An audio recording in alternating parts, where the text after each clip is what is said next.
Hello YouTube family, কেমন আছো তোমরা? বং ইকিগাই চ্যানেলে তোমাদের স্বাগত জানাই।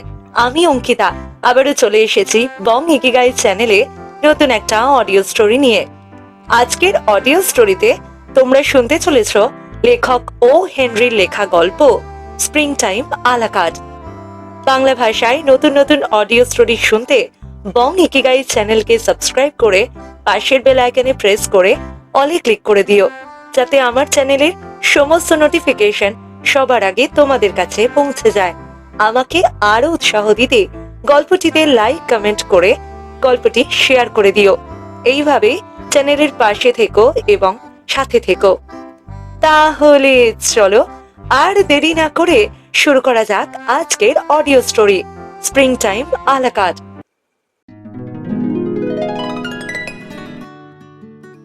মার্চের একটা দিনের কথা বলছি। আপনারা যদি কখনো গল্প লেখেন তা কখনো এভাবে আরম্ভ করবেন না। এর থেকে খারাপ আরম্ভ আর হয় না। এতে কল্পনার নামগন্ধ নেই, নীরস সাদামাটা একেবারে, মনে হয় যেন ফাঁপা। কিন্তু এই গল্পের বেলাতে এটা খানিকটা যুক্তিসঙ্গত, কারণ নিচের অনুচ্ছেদটি যাতে গল্প আরম্ভ করা উচিত ছিল তা পাঠককে একেবারে অপ্রস্তুত অবস্থায় ফেলে হতবুদ্ধি করে দেয়। সারা একটা খাদ্যের তালিকা হাতে নিয়ে কাঁদছিল। একটা নিউ ইয়র্কের মেয়েকে হোটেলের খাবারের তালিকা হাতে নিয়ে কাঁদতে কল্পনা করতে পারেন? আপনাদের হয়তো মনে হবে যে গলদা চিংড়ি ফুরিয়ে গেছে বলে কাঁদছে, কিংবা হয়তো আইসক্রিম খাবে না বলে সাময়িক একটা ব্রত পালন করছে, অথবা হয়তো বা পেঁয়াজের ঝাঁঝ লেগেছে চোখে, কিংবা হয়তো এসব কিছুই না, হয়তো সবেমাত্র দুপুরে থিয়েটার থেকে ফিরেছে। কিন্তু কোনোটাই যখন সত্যি নয়, গল্পটা আরম্ভ করা যাক। যে ভদ্রলোকটি বলেছিলেন যে পৃথিবী একটা শক্ত খোলা বিশিষ্ট শামুকের মতন এবং তিনি তা তরোয়াল দিয়ে কেটে দুফাক করে ফেলবেন, তিনি খুব সত্যি কথাই বলেছিলেন।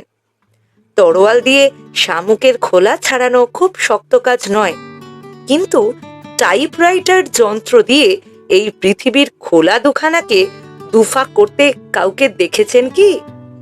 শুধু একটা নয়, প্রায় ডজন খানেক। সারা তার যন্ত্রটা দিয়ে শক্ত খোলাটার গায়ে ঠুকরে ঠুকরে শেষকালে একেবারে ঠান্ডা আর চটচটে ভেতরের অংশ কিছুটা সংগ্রহ করতে পেরেছিল। সারা স্টেনোগ্রাফিতে গ্র্যাজুয়েট হওয়ার শিক্ষা পায়নি, সামান্য একটা বাণিজ্যিক প্রতিষ্ঠান থেকে স্টেনোগ্রাফি শিখেছিল। তাই কোনো ভালো অফিসে তার চাকরি হওয়ার সৌভাগ্য হয়নি। সে এই খুচরো টাইপ করার কাজ করত, আর টাইপ করার কাজের জন্য উমেদারি করে বেড়াতো।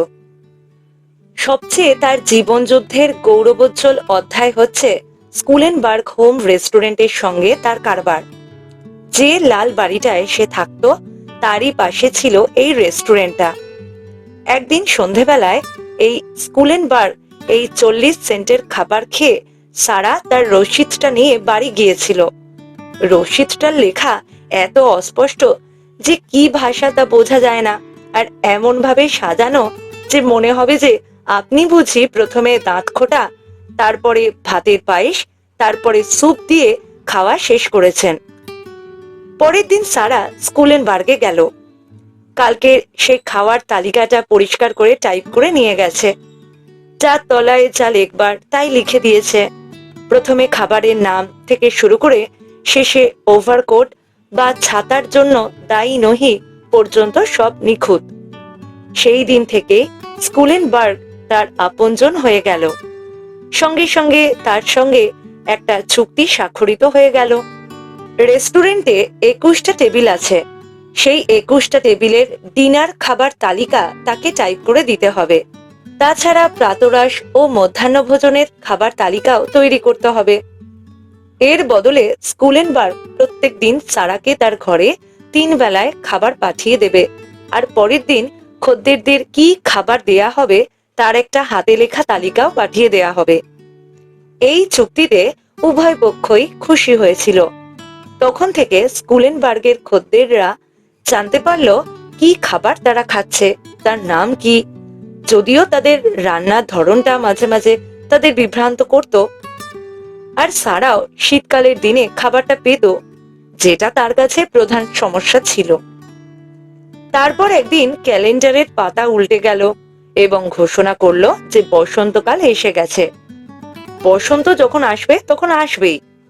শহরতলির রাস্তায় তখনও জানুয়ারি মাসের জমা বরফ ভালো করে গলেনি। তখনও অর্গানে অতীতের গরমকালের গান গাওয়া হচ্ছে। শীতকালের উৎসাহ উদ্দীপনার সঙ্গে লোকেরা ইস্টারের পোশাক কেনবার জন্য ধার করছে। বাড়িতে বাড়িতে গরম জলের ব্যবস্থা বন্ধ হচ্ছে। যখন এইসব ঘটনা ঘটছে তখন বোঝা উচিত যে তখনও শহরে শীত আছে। একদিন বিকেলবেলা সারা তার শোবার ঘরে বসে বসে হিহি করে কাঁপছে। বিজ্ঞাপনে অবশ্য সে ঘর উত্তপ্ত, অত্যন্ত পরিচ্ছন্ন, সব রকম সুযোগ সুবিধা দেখিলেই পছন্দ হয়, এই বর্ণনা আছে। স্কুলেনবার্গের তালিকার কাজ করা ছাড়া আর কোনো কাজ তার হাতে ছিল না। সারা তার মচমচে উইলো কাঠের চেয়ারটায় বসে বাইরের দিকে চেয়ে দেখছিল। দেয়ালের ক্যালেন্ডারটা তার দিকে চেয়ে চেয়ে চিৎকার করে বলছিল, বসন্ত এসে গেছে সারা, আমি তোমায় বলছি বসন্ত এসে গেছে, আমার দিকে তাকাও, আমার তারিখটার দিকে চেয়ে দেখো, তোমার সুন্দর চেহারা বসন্তকালের মতোই সুন্দর। জানলার বাইরে বিমর্ষভাবে চেয়েছে, কি দেখছো? সারার ঘরটা ছিল বাড়ির পেছন দিকে। জানলার বাইরে দিয়ে পরের রাস্তায় একটা বাক্সের কারখানার জানলাহীন পেছন দিকটার ইটের দেওয়াল দেখা যায়। দেওয়ালটা কিন্তু খুব পরিষ্কার। সারা চেয়ে দেখলে একটা ছোট ঘাসওয়ালা গলিতে চেরি গাছ আর র্যাসবেরির ঝোপ আর গোলাপের চারা। বসন্তের সত্যিকারের অগ্রদূত চোখ কানের পক্ষে খুব সূক্ষ্ম। ফুল কিংবা কচি পাতা কিংবা পাখির সুর, এইসব অবশ্য বড় লোকেদের কাছে অতি সহজেই তা ধরা যায়। গত বসন্তের সময় সারা একটা গ্রামে গিয়েছিল, গিয়ে এক কৃষককে ভালোবেসেছিল। গল্প লিখবার সময় কখনো এরকম পিছিয়ে যাবেন না। শিল্প হিসেবে এটা খারাপ, এতে কৌতূহল কমে যায়। এগিয়ে যান, এগিয়ে যান। সারা 2 সপ্তাহের জন্য সানিব্রুক খামারে কাটিয়েছিল। সেখানে বুড়ো চাষা ফ্র্যাঙ্কলিনের ছেলে ওয়াল্টারের সঙ্গে তার একটু প্রণয় হয়েছিল। কৃষিকাজে লিপ্ত যারা, তারা খুব কম সময়েই ভালোবাসতে পারে এবং বিয়েও করতে পারে, আর ভুলেও যায়। কিন্তু ওয়াল্টার ছিল আধুনিক কৃষিবিদ্যায় অভিজ্ঞ। তার যে গরুর খোয়ার ছিল সেখানেও টেলিফোন ছিল। সে বুঝতে পারত এখানে কৃষ্ণপক্ষে আলু বুনলে পরের বছরের কানাডার গমের ফলনের ওপর তার কি প্রভাব পড়বে। ওই গলিটার মতন ছায়া ঘেরা র্যাসবেরির ঝোপে ঢাকা একটা গলিতে দাঁড়িয়ে ওয়াল্টার তাকে তার প্রণয় নিবেদন করেছিল। সেও তাতে আপত্তি করেনি। তারা দুজনে একটা জায়গায় বসে। সারার চুলে একটা বাহারে পাতা জড়িয়ে দিয়েছিল। তার বাদামি চুলের সঙ্গে হলদে ড্যান্ডেলিয়ান ফুলগুলো যে খুব মানিয়েছিল তাও বলেছিল ওয়াল্টার। তারপর সে তার বাড়ির ভেতরে চলে গিয়েছিল। ওয়াল্টার বলেছিল যে বসন্তকালেই তাদের বিয়ে হবে, ঠিক বসন্ত আবির্ভাবের সঙ্গে সঙ্গে। তারপর সারা শহরে ফিরে এলো আর শুরু হলো তার টাইপরাইটারের কাজ। হঠাৎ দরজায় ঠক ঠক শব্দে তার সেই সব দিনের সুখস্মৃতি ভেঙে গেল। একজন ওয়েটার পেন্সিলে লেখা কাগজ দিয়ে গেল। কালকে স্কুলেনবার্গের খদ্দেরদের কি খাবার দেয়া হবে তারই তালিকা। সারা টাইপরাইটারটা নিয়ে বসলো, যন্ত্রটার মধ্যে কাগজ পুড়ে দিল। কাজ সে খুব তাড়াতাড়ি করতে পারে না। 21টা কার্ড টাইপ করতে তার ঘন্টা দেড়েক লেগে যায়। আজকে আরো অনেক অদল বদল হয়েছে খাবারের। স্যুপ আরো পাতলা, তালিকা থেকে পর্ক আজ উঠে গেছে, এই রকম আরো অনেক কিছু। বসন্তের আগমন আভাসের সঙ্গে সঙ্গেও তালিকারও পরিবর্তন হয়েছে। সারার আঙুলগুলো ওঠানামা করতে লাগলো। একটার পর একটা খাবারের নাম লিখে যাচ্ছে। ঠিক ঠিক জায়গায় ঠিক জিনিসটা বসাতে হবে, চোখও ঠিক রাখতে হবে।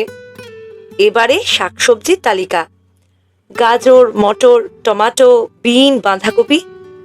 তারপর টাইপ করতে করতে সারা সে কাগজটার ওপরে কাঁদছিল। তার অন্তরের অন্তঃস্থল থেকে কান্নাটা উঠে চোখে এসে জমতে লাগলো। সে মাথাটা হেলিয়ে দিলে টাইপরাইটার যন্ত্রের ওপর। তার কান্নার সঙ্গে যন্ত্রের চাবিগুলো একটা আর্তনাদ করে উঠল। 2 সপ্তাহ ধরে ওয়াল্টারের কাছ থেকে কোনো চিঠি পায়নি সে। গ্রামে ওয়াল্টার তার চুলে যে বাহারে ড্যান্ডেলিয়ান লতা লাগিয়ে দিয়েছিল, সেই ড্যান্ডেলিয়ান কথাটা তাকে এবার টাইপ করতে হবে। ডিমের সঙ্গে সেই ড্যান্ডেলিয়ান লতা দিয়ে একটা খাবার তৈরি হবে। ডিমের কথা থাক, কিন্তু ড্যান্ডেলিয়ান কথাটা আসতেই তার পুরনো সুখের দিনগুলোর কথা মনে পড়তে লাগলো ভয়ানকভাবে। আপনি হয়তো হাসছেন, এরকম দুঃখের ঘটনা ঘটলে আপনার আর হাসি আসতো না। প্রেমের প্রতীকের এই অসম্মানজনক পরিণতিতে এখন কান্না আসাই স্বাভাবিক। কিন্তু বসন্তের বোধহয় কোনো জাদু আছে। এই বিরাট নির্মম ইট কাঠের শহরে একটা খবর পাঠানো উচিত ছিল। খবর পাঠাবার কে আছে? একমাত্র সেই সবুজ কোট আর সাদাসিধে চেহারার মাঠের লোকটি ছাড়া। আস্তে আস্তে সারা তার চোখের জল সংবরণ করলো। কার্ডগুলো টাইপ করতেই হবে। কিন্তু তার সেই ড্যান্ডেলিয়ানের সোনালি স্বপ্নের মধ্যে আস্তে আস্তে টাইপরাইটারের চাবিগুলো টিপতে লাগলো। আর তার মনটা পড়ে রইল সেই গ্রামের মাঠের দিকে, আর তার তরুণ সেই ওয়াল্টারের দিকে। কিন্তু তা এক মুহূর্তের জন্য। তারপর সে আবার সশরীরে শহরে ফিরে এসেছে। আবার তার যন্ত্রটা সশব্দে চলতে লাগলো। 6টার সময় ওয়েটার তার রাতের খাবার দিয়ে গেল আর টাইপ করা কাগজটা নিয়ে গেল। যখন সারা খেতে বসলো, তখন ড্যান্ডেলিয়ান লতা দেওয়া খাবারটা দীর্ঘশ্বাস ফেলে পাশে সরিয়ে রাখলে। তার প্রেমের স্মৃতির সঙ্গে বিজড়িত ফুল যেমন এই সামান্য শাকসবজিতে পরিণত হয়েছে, তেমনি তার বসন্তকালের সমস্ত আশাও ধূলিসাৎ হয়ে গেছে। শেক্সপিয়ার বলেছেন, প্রেম নিজেই নিজের খাদ্য জোগাতে পারে। কিন্তু যে ড্যান্ডেলিয়ান তার হৃদয়ের সত্যকারের প্রীতি নিদর্শন হয়ে তার শোভা বর্ধন করেছে, তাকে সে কিছুতেই খেতে পারলে না। 7:30টার সময় পাশের ঘরের দম্পতিরা খুব ঝগড়া করতে শুরু করলো। মাথার ওপরের ঘরের লোকটি তখন বাঁশি বাজাতে শুরু করলো। ঘরের গ্যাসের তীব্রতা কমে এলো। 3টে মালগাড়ি থেকে কয়লা খালাস হতে লাগলো। পিছন দিকে বেড়ার ধারে বেড়ালগুলো ওধারে পালিয়ে গেল আস্তে আস্তে। এইসব ইঙ্গিত থেকে সারা বুঝতে পারল যে এবার তার পড়বার সময় হয়েছে। সে একটা বাজে সস্তা উপন্যাস বার করে বাক্সটার ওপরে পা রেখে পড়তে বসল। সদর দরজার ঘন্টাটা হঠাৎ বেজে উঠল। বাড়ির গিন্নি সাড়া দিলেন। সারা উপন্যাসটি সরিয়ে রেখে কান পেতে রইল। আর তারপরেই নিচের হলে একটা চড়া গলার আওয়াজ পাওয়া গেল। আওয়াজটা পেতেই সারা বইটা মেঝের ওপর ছুঁড়ে ফেলে দিয়ে দরজার দিকে ছুটে গেল। সে যা ভেবেছে ঠিক তাই। সে সিঁড়ির গোড়াতে পৌঁছাতে না পৌঁছাতে তার ওয়াল্টার এক লাফে 3টে করে সিঁড়ি ভাঙতে ভাঙতে ওপরে উঠে এসে তাকে জড়িয়ে ধরেছে। সারা বললে, তুমি চিঠি লিখলে না কেন? কেন তুমি চিঠি লিখলে না? ওয়াল্টার বলল, নিউ ইয়র্ক এত বড় শহর। আমি 1 হপ্তাহ আগে তোমার পুরনো ঠিকানায় এসেছিলাম। আমি খবর পেলাম যে তুমি নাকি বৃহস্পতিবারই সেখান থেকে চলে গেছো। তাতে একটু সান্ত্বনা হলো, কারণ শুক্রবারটা তো খারাপ দিন।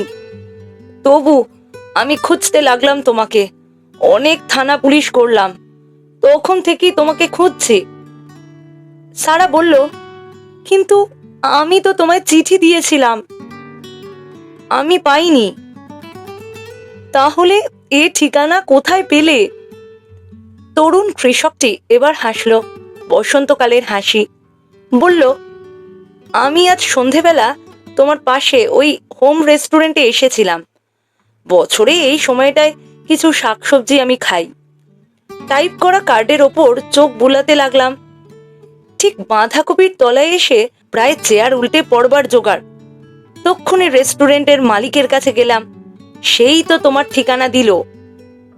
সারা বলল, মনে পড়েছে, বাঁধাকপির তলাতেই ড্যান্ডেলিয়ান কথাটা ছিল। ওয়াল্টার বলল, তাতেই আমার নামের প্রথম অক্ষরটা দেখতে পেলাম। ও যে তোমার টাইপ করা তা দেখেই বুঝেছি। সারা আশ্চর্য হয়ে বলল, ড্যান্ডেলিয়ানের সঙ্গে তোমার নামের প্রথম অক্ষরের কি সম্পর্ক? ওয়াল্টার পকেট থেকে কাগজটা বের করে একটা লাইন দেখালো। সারা চিনতে পারল সেই কাগজটাই সেদিন বিকেলবেলা সে প্রথম টাইপ করেছিল। ডান দিকের কোণায় তার চোখের জল পড়ে একটু কোঁচকানো রয়েছে, কিন্তু যেখানে তার জীবনের সুখ স্মৃতি জড়ানো সেই সোনালি ফুলের কথা লিখবার কথা, সেখানে ড্যান্ডেলিয়ানের বদলে লিখে রেখেছে, প্রিয়তম ওয়াল্টার, সঙ্গে সিদ্ধ ডিম। আর এইখানেই শেষ হলো আজকের অডিও স্টোরি। ধৈর্য ধরে গল্পটি শোনার জন্য অসংখ্য ধন্যবাদ।